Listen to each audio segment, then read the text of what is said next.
Good afternoon, everybody. How are we? Good to see you all. I have a few announcements off the top today.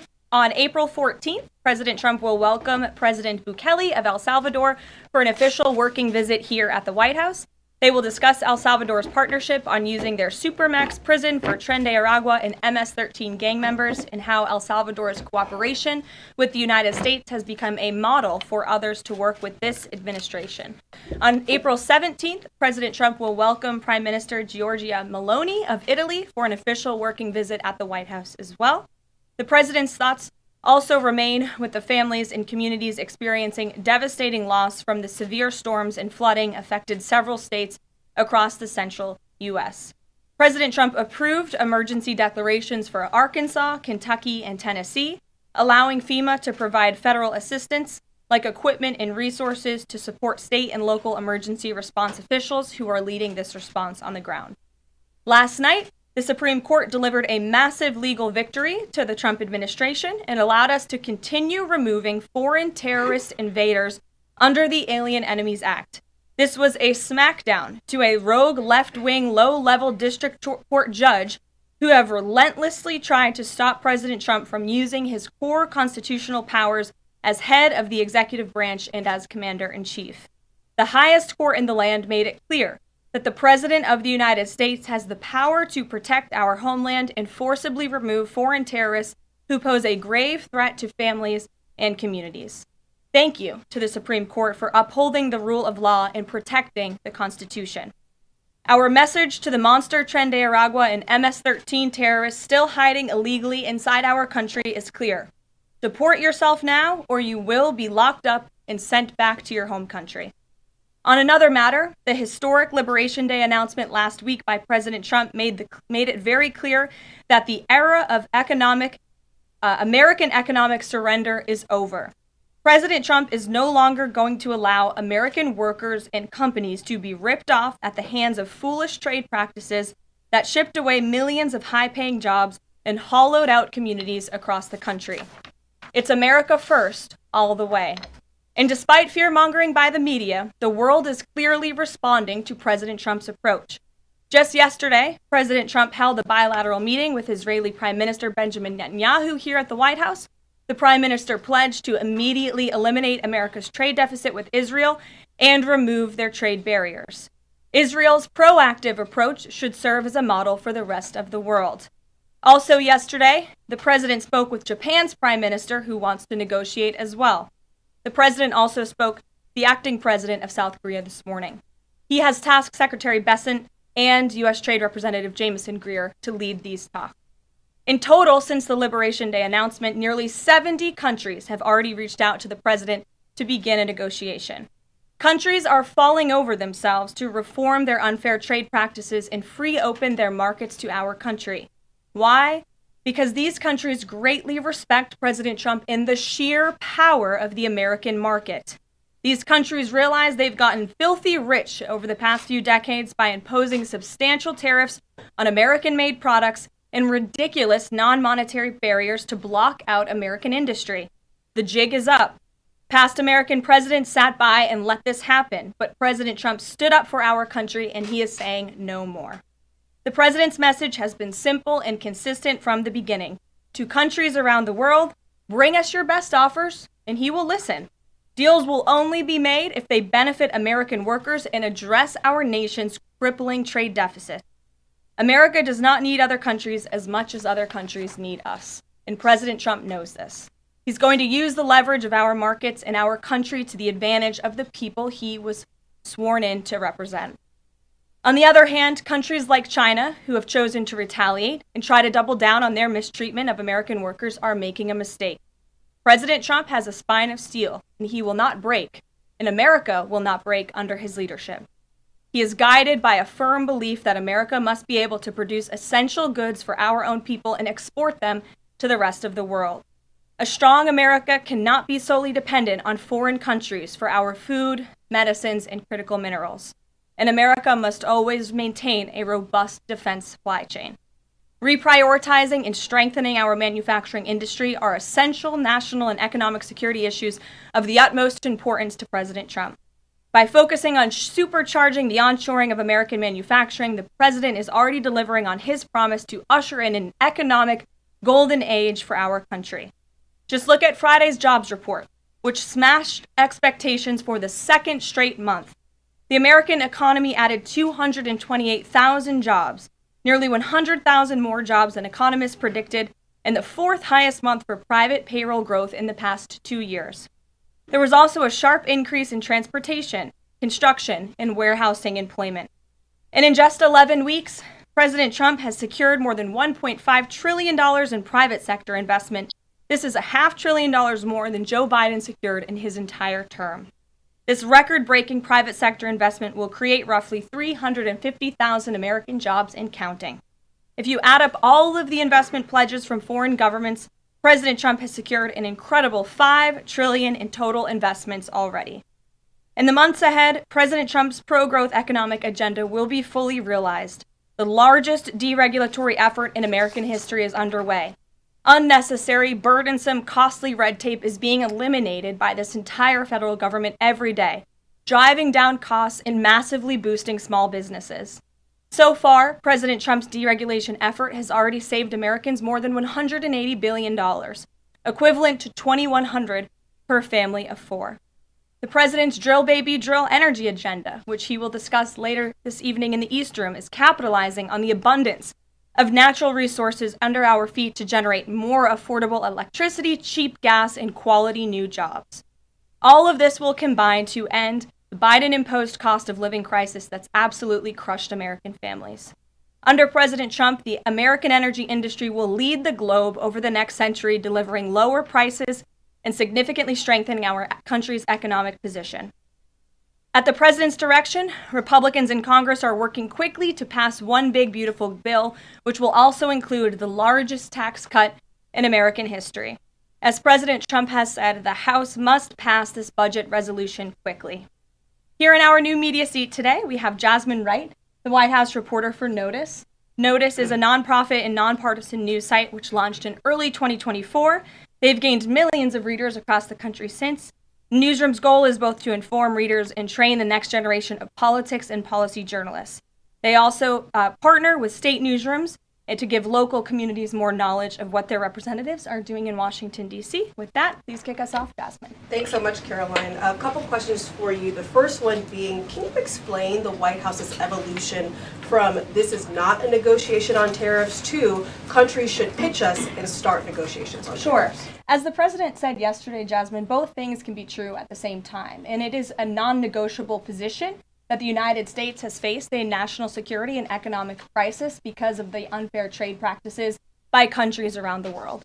As for the president, I have maintained this position. The entire administration has always said that President Trump is willing to pick up the phone and talk.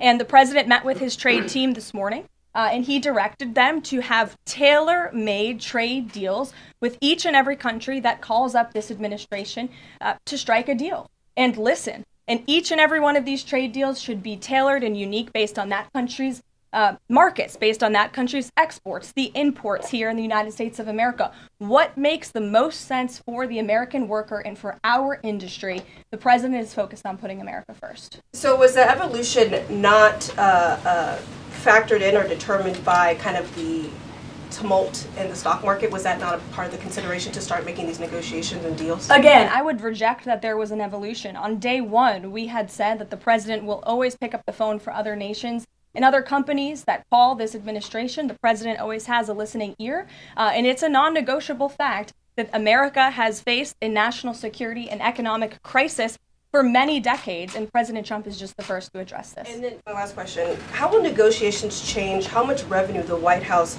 is planning to make from the tariffs? Well, that has yet to be seen, but as the president said, the reciprocal tariffs, which will continue to go in effect as these deals are negotiated and ongoing, will generate trillions of dollars in revenue to the United States. And this is twofold. The president wants to onshore jobs here to the United States of America. He wants to boost our manufacturing industry. He also wants to tackle these crippling deficits with almost every single country around the world. Jackie. Thanks, Caroline. The Treasury Secretary, Scott Bessent, warned that some of these negotiations might take up to months, that we could be doing this through April, May, and into June. And then you had Kevin Hassett say it's going to take a lot for the president to put his signature on the line because he wants to make sure there's a good deal for America. Is the president operating on any sort of a timeline or deadline where he wants this completed by? Well, we always move at Trump speed here at the White House, which is incredibly fast. I know you all know that from covering this White House day to day. The president likes to get things done. But he's very much focused on ensuring that these deals are good for the American worker, they are good for American manufacturing, and again, that they tackle these crippling deficits with these countries. All options are on the table for each country, but again, these are going to be tailor-made deals. They are not going to be off-the-rack deals, as the president has called it, and he has directed his entire trade team to be part of this effort, so that includes Secretary Bessent and our National Economic Director, Kevin Hassett. It also includes Secretary Lutnick, Peter Navarro, the entire trade team, Jameson Greer, who was on the Hill today. Everybody who was involved in this incredible, fair, reciprocal trade agenda will continue to be involved in negotiating these deals. And then yesterday, Goldman Sachs put out a research note. It put the odds of a recession at 45% within the next 12 months, up from 35%. But Peter Navarro guaranteed last night no recession. Does the president agree with him on that? I know that the president in the past has been leery of making definitive statements on that. I can speak for the president, and I can speak for the optimism that he sees in our economy every day. Again, when you talk about the massive deregulatory efforts that are happening across the board, when you talk about how oil prices are down, gas prices are down, egg prices are down, we're cutting costs for the American worker, for the American consumer. We also see trillions of dollars of investments pouring into this country every day, and we're working hard now on the tariff side of the president's economic agenda. But don't forget, the next side of this is tax cuts, and we're counting on Capitol Hill to get those done, the largest tax cuts in history. Does that mean that without those tax cuts coming through, that the likelihood of a recession is greater? No, that's not what I said. I'm just saying be mindful of the whole of government economic approach that this administration is taking every day. Sure. Go ahead. Thank you, Caroline. You just said that one of the reasons these tariffs are going into effect is that some countries have been ripping off the United States, but some of the tariffs target countries like Madagascar, Bangladesh, with very high levels of poverty. So can you explain how the president wants to correct the deficit with those countries? Is there a plan, for example, to onshore the textile industry that these countries are known because, and, just like, can you be specific about those like low income? Sure. Well, first of all, the reciprocal tariff rates that were implemented by country were focused on the monetary tariff that those countries have imposed on the United States, but also the non-monetary tariff barriers and the regulations, if you will, that have been put into effect over the years, making it harder for America to export to these countries. These were very carefully crafted numbers. There was also a 10% baseline tariff across the board, as well, as you know. Moving forward, the president will talk to any country that picks up the phone to call, and I can tell you the phones have been ringing off the hook, wanting to talk to this administration, this president, and his trade team to try to strike a deal. And it's because the world knows that they need the United States of America. They need our markets. They need our consumer. The president has a lot of leverage on his side because he has the best economy and the best country in the world that he leads, and he knows that. And it's about dang time we finally have a president who uses that economic leverage to benefit American workers. And that's what the president is trying to do. Maggie. Caroline, thanks. Does the president endorse something that Howard Lutnick said on television this weekend, which was that the army of millions and millions of human beings screwing in little screws to make iPhones, that kind of thing is going to be moving to the U.S.? Is that how the president envisions manufacturing shifting? And if so, how long would that take, roughly? The president wants to increase manufacturing jobs here in the United States of America, but he's also looking at advanced technologies. He's also looking at AI and emerging fields that are growing around the world that the United States needs to be a leader in as well. So there's an array of diverse jobs. More traditional manufacturing jobs, as you discussed, but also jobs in advanced technologies. The president is looking at all of those. He wants them to come back home. iPhones specifically, is that something that he thinks is the kind of technology that can move to the U.S.? Absolutely. He believes we have the labor, we have the workforce, we have the resources to do it. And as you know, Apple has invested $500 billion here in the United States. So if Apple didn't think the United States could do it, they probably wouldn't have put up that big chunk of change. Elena. Hi, Caroline. It's clear the president has gotten the world's attention with these tariffs. Is he considering at all potentially holding off on imposing some of them before the deadline, or maybe later reversing them because he's having these negotiations and having these good talks with other leaders? The president was asked and answered this yesterday. He said he's not considering an extension or a delay. I spoke to him before this briefing. That was not his mindset. He expects that these tariffs are going to go into effect. And you said something very important, Elena, in your question.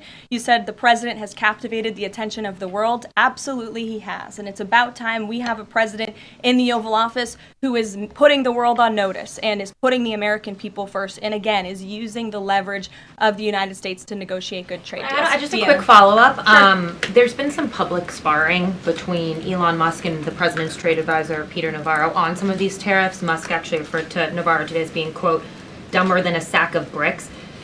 Are you at all, or is the administration, the president, all concerned that this is maybe impacting the public's understanding of these tariffs? It might be messing with the message on it? No, look, these are obviously two individuals who have very different views on trade and on tariffs. Boys will be boys, and we will let their public sparring continue. And you guys should all be very grateful that we have the most transparent administration in history. And I think it also speaks to the president's willingness to hear from all sides, that he has people at the highest levels of this government in this White House who have very diverse opinions on very diverse issues, but the president takes all opinions in mind, and then he makes the best decision based on the best interests of the American public. Deanna.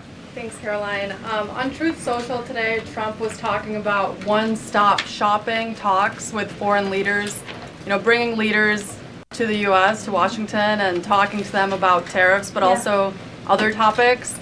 So is that part of his strategy to bring the leaders to Washington and trying to get deals, outside of tariffs on foreign policy issues as well? I think the president, again, is going to have a custom, tailor-made approach to each and every country. And if that means discussions of foreign aid, of our military presence in these countries, how those troops are paid for, come to the table, that could be part of the negotiation in these economic negotiations. But it's the president's economic team who will be leading these.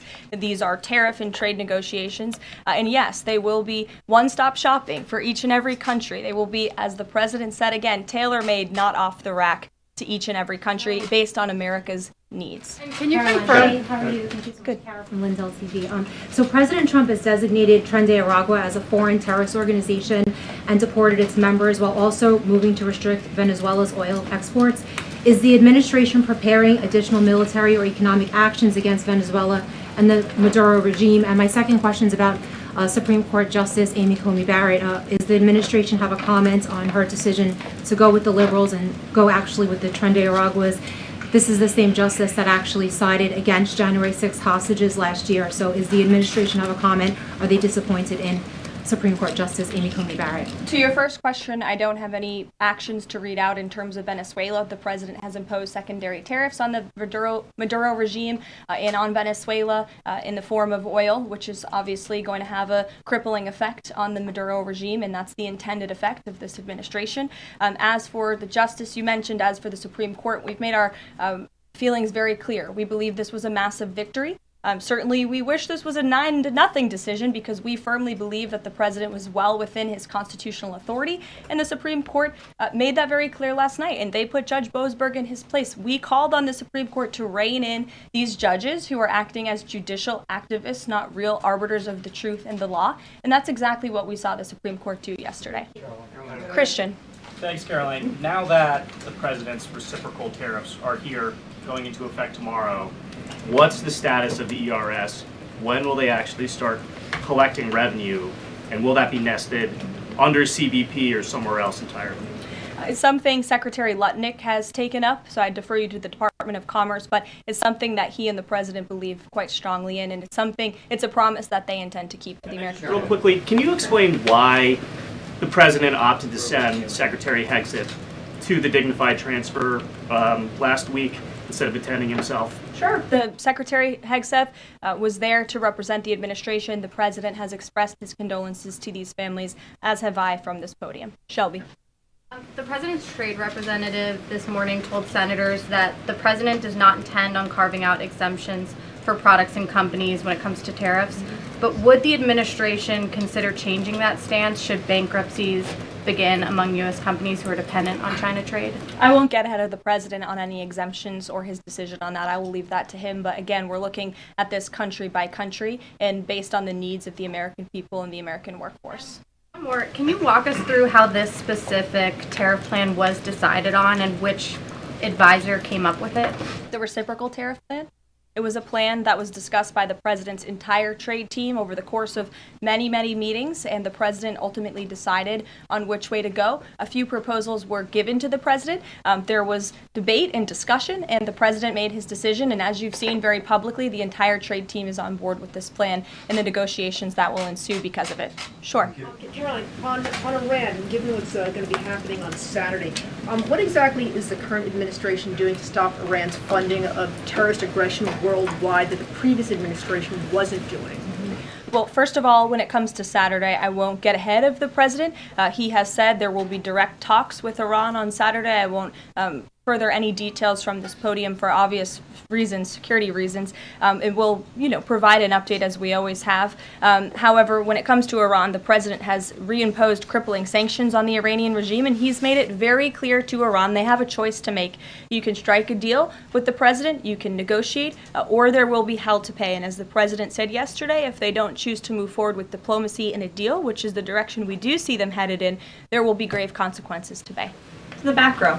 Thank you, Caroline. On the president's threat yesterday on social media to increase tariffs against China by an additional 50% in response to their retaliation, has he signed anything in terms of an executive order, any documentation around that? Will that additional 50% go into effect tomorrow? They will be going into effect at 12:01 a.m. tonight, so effectively tomorrow, yes. Work on that today? Of course, as always. To the gentleman in front of you, because that's who I originally called on. Go ahead.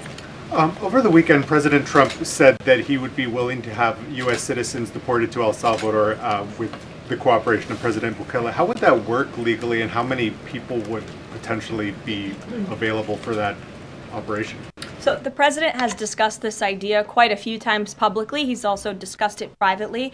You're referring to the president's idea for American citizens to potentially be deported. These would be heinous, violent criminals who have broken our nation's laws repeatedly. And these are violent, repeat offenders in American streets. The president has said, if it's legal, right? If there is a legal pathway to do that, he's not sure. We are not sure if there is. It's an idea that he has simply floated and has discussed very publicly as in the effort of transparency. Reagan. Thank you, Caroline. There's been more reporting coming out now about President Biden's decline while in the White House. Is the White House considering releasing the audio of Biden's interview with Special Counsel Robert Hur to the public, which the former president had previously blocked? I don't have an update on that, but I can certainly check. I think the American people would be quite interested to hear that tape, but I'll double check on the release of it. Thank you. Michael. Thank you, Caroline. On Saturday, during meetings with Iran, President Trump says high-level officials will be meeting directly with Iranian officials. We're hearing some pushback from Iran now saying those talks will be indirect. Can you clarify? They will be direct talks on Saturday, and I won't get ahead of the president on any further details. Jennifer. Yeah, two things. On the Israel tariffs, can you give us an update on the discussion on relaxing those tariffs? And then I had another question about the Doge team after that. That discussion is ongoing. I don't have any definitive details to iron out here. And then the president on Thursday told us that there was an incredible discovery that the Doge team had made. He called it horrible and incredible. Can you reveal that yet? Give us details on what it was about? There has been a discovery. I hate to leave you hanging on a cliff, but I don't want to get ahead of the president on that. But I can confirm there has been a discovery. It's just not quite yet ready for release. Go ahead. Caroline, thank you. I was calling on the young lady behind you, but I'll come to you after, Ed. All right. Not discriminating here. The president's meeting today with House Republicans. Can you say who is in that meeting and his message to Republicans that are skeptical of the Senate-passed budget framework? Sure. The president will be meeting with Republican lawmakers today here at the White House to talk to them about the framework that the Senate passed. The president was very quick to put out a statement about his support for the reconciliation package that the Senate passed, and he is counting on House Republicans to pass it. The Republicans received an overwhelming mandate from the American public to govern. We have an extraordinary opportunity. There are key promises that the president made to the American people in this bill: tax cuts, securing the border, deregulation, unleashing the might of American energy. These are good things for the American people. The president wants to see this get done, and that's why he's engaging with lawmakers today. Just a quick follow-up on tariffs. Kevin Hassett said today that the administration is prioritizing talks with Japan and South Korea, other trading partners. Are there other countries on that list that you guys can name publicly that you're having serious discussions with? Sure. As you have heard from various administration officials, myself included, there have been nearly 70 countries that have reached out to the administration last time I checked, but again, I hear the phones are ringing off the hook. There are foreign leaders who want to fly to Washington tonight and get on a plane to negotiate with this country, which shows you the leverage that the president is using. It shows you the rest of the world needs the United States of America to do business with. Israel, obviously, yesterday, you heard a public statement from Prime Minister Netanyahu. The president has detailed his calls with the leaders of Japan, in South Korea. We are going to prioritize our allies and our partners around the world first when it comes to these negotiations, and the trade team will be divvying them up again to make tailor-made trade deals around the world. Ed, go ahead. As promised. Yes, thank you. You mentioned the 70 countries or so. I'm curious, though, under what conditions at this point would President Trump talk to President Xi about tariffs? Look, I just spoke to the president about this, and he believes that China wants to make a deal with the United States. He believes China has to make a deal with the United States. It was a mistake for China to retaliate. The president, when America is punched, he punches back harder. That's why there will be 104% tariffs going into effect on China tonight at midnight. But the president believes that Xi and China want to make a deal. They just don't know how to get that started. And the president also wanted me to tell all of you that if China reaches out to make a deal, he'll be incredibly gracious, but he's going to do what's best for the American people. So China has to call first? The Chinese want to make a deal. They just don't know how to do it. But the president will be implementing these 104% tariffs on China tonight. Under what conditions might he consider lowering tariffs on China at this point? It would be imprudent of me to tell you those conditions here from the podium. Sure, Gabe. Thanks, Caroline. With regards to the Supreme Court ruling on the Alien Enemies Act, you're right, it was a win for the administration, but the justices also said that deportees are entitled to due process. Does the administration agree with that? That's not quite true, Gabe. They said that they are entitled to a habeas petition, and we are going to continue to comply with the law, and we are wholly confident that every single person that has been deported under the Alien Enemies Act, every person that will continue to be deported under the Alien Enemies Act qualifies for that deportation. NBC News is reporting that the administration is considering drone strikes on drug cartels in Mexico. We're citing several officials. This morning, Mexico's president was asked about that, and she said that we reject any of those actions. Your response? I saw that reporting. I don't want to confirm it from this podium. I don't want to comment on it because I'm not sure, but I would defer you to the National Security Council.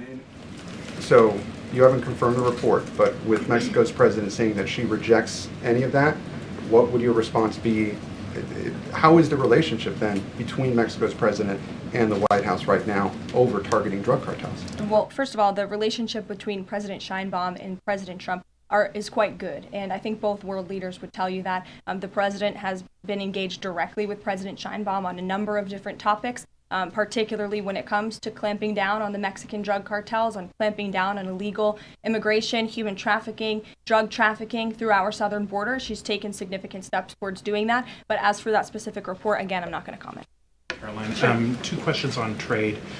First, as a part of these negotiations, is it possible for countries to lower their tariffs below that 10% bare minimum that's been set? Again, I'll leave that to the president to make those determinations, but I can tell you that 10% universal baseline will go into effect as these negotiations are ongoing. Got it. And then what is your thinking just as far as low labor cost countries? Like if you've got a country like Vietnam that wants to negotiate, but obviously they have some advantages in terms of trade, in terms of the people there are not paid as much as American citizens. What is kind of the thinking? Can they still achieve a good kind of trade outcome with the United States? Well, again, you're right to point out that different countries have different labor markets. They have different skills, if you will, different resources, and the president is going to take all of that into account. His team will take all of that into account when they're negotiating these deals. I do just want to point out one thing, that the president, everybody in Washington, whether they want to admit it or not, knows that this president is right when it comes to tariffs and when it comes to trade. In fact, Democrats have long said that the United States of America has been ripped off by the countries around the world. They just don't want to admit it now because it's President Trump who is saying that. In June of 1996, Nancy Pelosi spoke on the House floor. She urged her colleagues at the time to fight against the status quo trade policies that had contributed to America's trade deficit with China. In fact, Nancy Pelosi said, "How far does China have to go? How much more repression? How big a trade deficit? How many jobs have to be lost for the American workers? How much dangerous proliferation has to exist before members of this House of Representatives will say, I will not endorse the status quo?" Those are the words of Nancy Pelosi in 1996. Well, President Trump is finally answering her call 27 years later. Nancy Pelosi can thank President Trump today for the 104% retaliatory tariff that will be going into effect on China. In 2007, Chuck Schumer spoke of our nation's crippling trade deficit, saying these are the kinds of records the American people don't want us to be breaking. The administration needs to move beyond words, take action now to reverse a trend that threatens our prospects for future economic growth. And Chuck Schumer said that in 2007. Finally, in 2025, President Trump is taking action. Recently defeated Democrat Sherrod Brown said on deficits in 2012 that our deficit then at China had reached an all-time high, and it was on pace to recede last year's record. The trade deficit had cost American workers millions of jobs at the time. These are the words of Democrats years ago. It is about time America finally has a president who is taking action to restore those millions of jobs back to the United States of America, to boost our manufacturing industry. He's doing what's right for the American people. It will take a lot of labor. It will take a lot of effort. That's exactly what the American people elected this president to do.